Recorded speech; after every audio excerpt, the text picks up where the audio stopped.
Human nagpagawas og pagtugot ang buhatan sa COMELEC kabahin sa pagpangampanya ni adtong February 8, dayag na ang mga election campaign poster nga makita sa bisan asang dapit, ilabi na kilid sa kadalanan.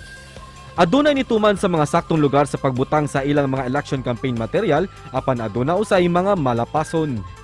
Nunot ni ini, adunay hangyo ang COMELEC sa mga malapason, ilabi na sa mga election campaign poster nga gipanglansang sa punuan sa kahoy.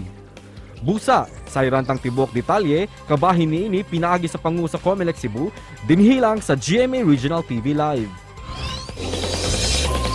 Kumusta na ang pagpangandam sa COMELEC alang sumaabot nga eleksyon 2022? Makauban ta karong buntaga Acting Provincial Election Supervisor dinhi sa Sugbo, Attorney Jerome Brillantes. Maayong buntag, Attorney Brillantes. Welcome sa programa, sir. Attorney, nagsugod na gyud sa pagpahigayon ng mga kalihukan ngunit ining election campaign.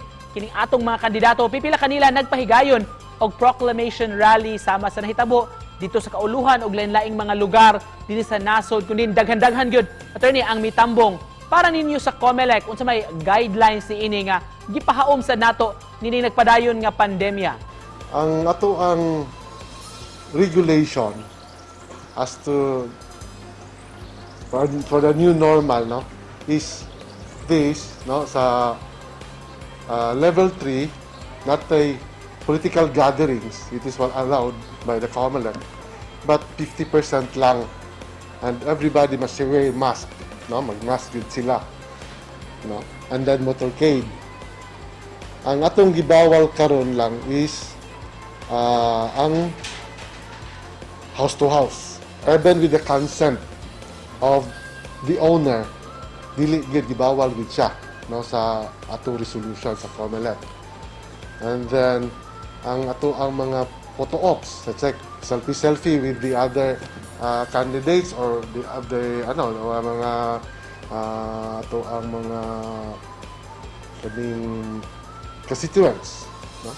So kana sab siya gibawal sab na siya sa sa campaigning karon. Sa ingon ani nga mga kalihukan, attorney, nga dunay panagtapok sa mga tao, kailangan ba nga dunay permission sa COMELEC? Yes, yes, aside from, no, sometimes kung mag-gather sila, mag-national rallies, first thing that they will do man is they will ask for a permit sa ang local sa LGU. Then after that, we will go to our office because we have a committee, no, composed of 5 offices, no, na mo approve to give them a certificate of authority for them to rally in a certain particular area nga gihatag sa gi-allowed nila sa LGU. Attorney, unsay sanction nga inyong ihatag sa mga mapakyas nga mga kandidato sa pag-comply sa inyong mga guidelines? Yeah.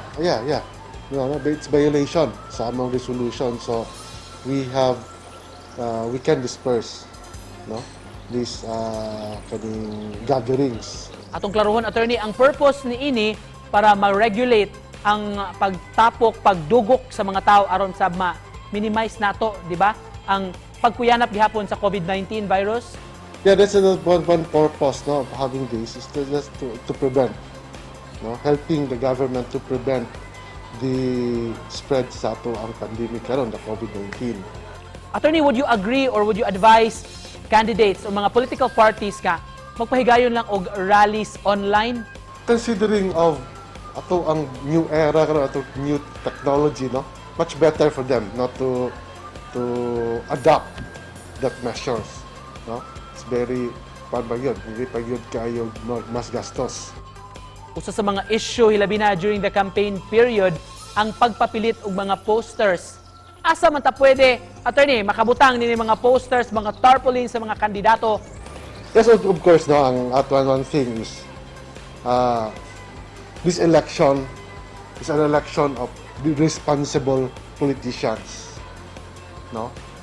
They're running because they wanted to be elected in a certain position. So, kaning atong mga hope, so nga kanitong mga politician will follow our resolution, no, the COMELEC resolutions, no, the do's and don'ts of sa ilang mga posters, no. We have different poster areas. Each barangays natin designated poster areas, no, where they can put sa ilang mga posters, no. And please be reminded, no, na trees public buildings, plazas, no, kani nga to ang mga shed, no, pan relating shed o other public pan nga pan, please kaning advise your personnel not to do so. And finally, Attorney Jerome, unsay mensahe nimo sa atong mga viewers sa rong buntaga? I would like to ask the people, no, the constituents na, or the most first is the candidates na please follow the rules and procedures that we had, no, much more sa ato ang